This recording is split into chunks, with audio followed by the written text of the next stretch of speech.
Imagine this. Okay, this is pretty scary. You're a passenger aboard an airliner and you're coming in for a landing, but you hear the pilot announce, for those of you on the right side of the plane, you probably saw an airplane kind of sort of coming at us. Nobody told us about it. All right, picture that. So that's exactly what passengers heard after experiencing an unexpected sharp turn to move their plane out of harm's way. And not just any plane. The airplane coming at them, an Air Force B-52 bomber.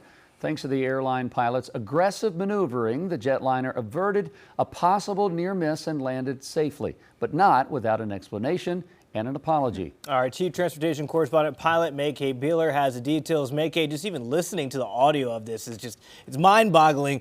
Break this down. What happened? We're trying to figure that out. All right, so it happened last Friday on SkyWest Flight 3788, a regional jet operating as Delta Connection, on a flight from Minneapolis to Minot, North Dakota. So that's when, according to reports, the pilot of the jetliner had to turn the plane in a sudden, aggressive maneuver to avoid a military bomber that was too close for comfort. Now, the pilot says the air traffic control tower never mentions the bomber, and the nearby Air Force Base didn't give him a heads up. The giant warplane was right there in the airport vicinity. The Air Force confirmed in a statement that, yeah, a B-52 plane assigned to nearby Minot Air Force Base was in the area at the time, having conducted a flyover of the North Dakota State Fair. The regional jet pilot said when he saw the military plane appearing to be on a converging course, he decided to turn behind it. In a rather abrupt maneuver, he apologized and offered this explanation to passengers that was recorded on a customer's cell phone. Sorry about the aggressive maneuver. It caught me by surprise. This is not normal at all. I don't know why they didn't give us a heads up, because the Air Force Base does have radar, and nobody said, hey, there's also a B-52 in the pattern. So it should be. Long story short, it was not fun, but I do apologize for it, and thank you for understanding. It's not a fun day at work. So have a nice evening, and glad you're safe.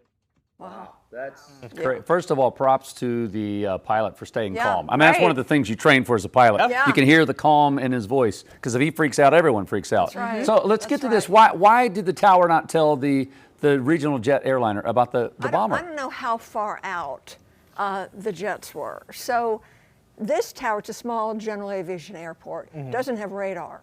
Oh, okay. So Minot Air Force Base has radar about 10 miles away. They saw it. I don't know why they didn't tell the tower. By the way, we got a B-52 overflying your airspace. We don't know the details about that.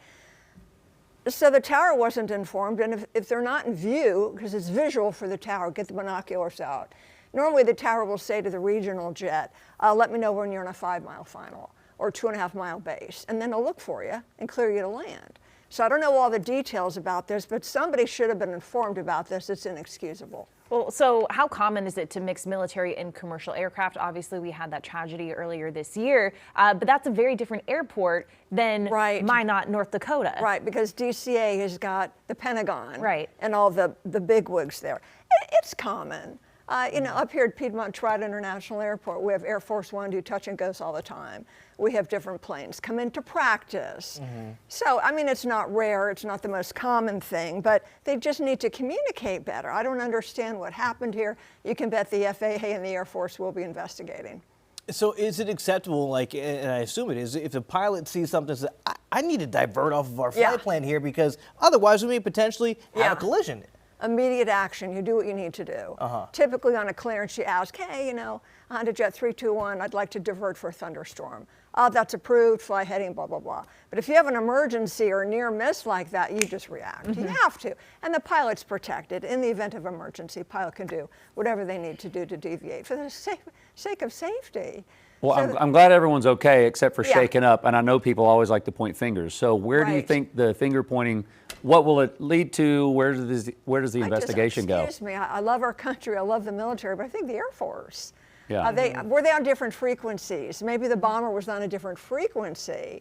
And obviously the regional jet was talking to the tower, but real quick, Mickey, do you have to submit a flight plan, though, to anybody in the tower saying, like, hey, we're going to have a B-52 in the area at this time? they should have known that because it did a flyover. Right. Right. But remember at DCA, there was a problem with a flyover of jets going over Arlington that got too close to a. Folks, we just need some help with our air traffic control system. Don't want to point the finger, but thank goodness everything was okay. Yeah, absolutely, very scary, but Could you everyone's imagine staying seeing calm. this huge, giant warplane? Yeah, that would have been Yeah. something to see, but glad everyone's okay. Make-Hay, thank you. Queen City News Plus. Just search Queen City News on your smart TV's app store.